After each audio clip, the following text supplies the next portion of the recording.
Sur BFM TV, l'essentiel de l'actualité, des piétons sur une partie de la rive droite de la Seine à Paris. Ce tronçon de route va être définitivement fermé aux voitures. Décision du Conseil de Paris censée réduire à terme le trafic automobile. Sanction exemplaire pour Serge Aurier. Le footballeur est condamné à 2 mois de prison ferme pour violence sur des policiers. Sa peine sera aménageable, mais il va faire appel. Le premier débat télévisé entre Hillary Clinton et Donald Trump, c'est ce soir. On en parle avec vous, Olivier Piton, bonjour. Bonjour. Vous êtes auteur de La Nouvelle Révolution américaine aux éditions Plon. Voici ici la couverture.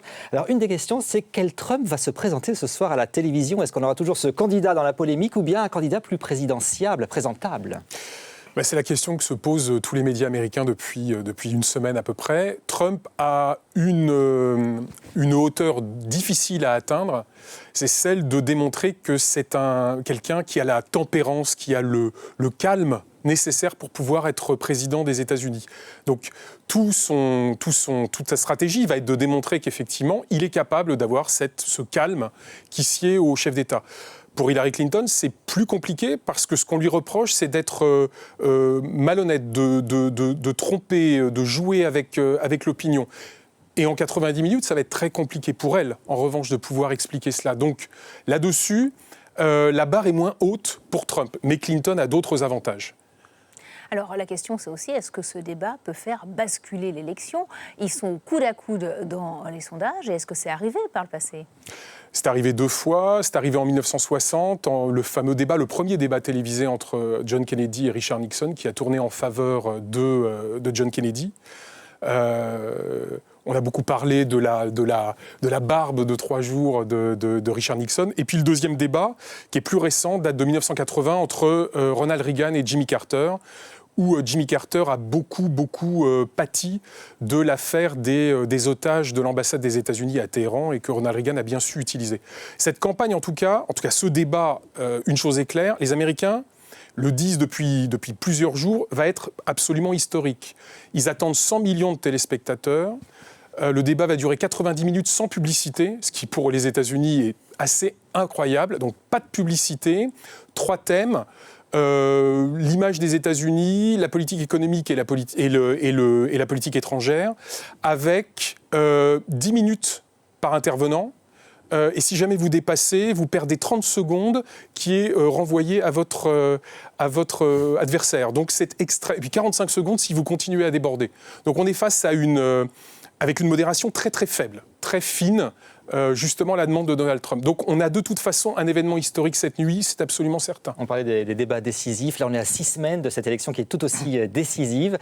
Tout peut basculer d'un camp à un camp ou à un autre? Bon, une chose est claire. D'abord, ils vont parler des mêmes thématiques, qui sont les thématiques liées à la classe moyenne, à la paupérisation de la classe moyenne, parce que l'un et l'autre sont sur ce corps de la population. Donc c'est très très intéressant de savoir qu'au moins là-dessus, il va y avoir une véritable empoignade sur un sujet précis. Maintenant, on va avoir 2 rhétoriques parfaitement asymétriques. On a d'un côté Hillary Clinton qui doit démontrer, ce que je disais tout à l'heure, que ça n'est pas une candidate qui triche, qui tente d'éviter les obstacles. On l'a vu encore à l'occasion de l'affaire de la pneumonie, où on avait l'impression qu'elle ne disait pas toujours la vérité, en tout cas qu'elle le disait au moment où elle était obligée de le dire. Donc ça, c'est son désavantage. Son avantage, c'est que c'est une femme compétente, de dossier.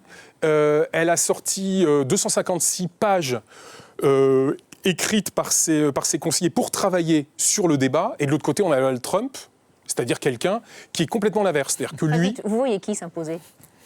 Moi, je pense que Clinton va s'imposer, d'abord pour une raison mécanique. C'est très difficile, en politique, dans des débats télévisés, d'affronter une femme. Je vais faire un simple rappel. Hillary Clinton s'est déjà retrouvée, elle a 35 débats derrière elle. Ça va être son 35e débat ce soir. Donc elle a l'habitude. Il faut revenir à un exemple qui est intéressant. En 1980, en 2000, elle s'est présentée au sénatorial face à un jeune type qui s'appelle Rick Lazio, qu'elle a battu pour devenir sénatrice de l'État de New York. Le type a été extrêmement agressif. Son adversaire a été très agressif. Il lui a tendu des papiers sous le nez. Il a vraiment joué de l'agressivité. Elle a gagné, mais elle a réalisé le score le moins important qu'un démocrate ait réalisé dans l'État de New York. Donc elle va gagner, mais ça va être très compliqué pour elle de pouvoir justement changer cette image, qui est une image ambivalente. Les 2 candidats sont très impopulaires, l'un comme l'autre. Merci à vous d'être venu sur le plateau de BFM TV. Merci à vous. Merci. Un geste simple peut-il provoquer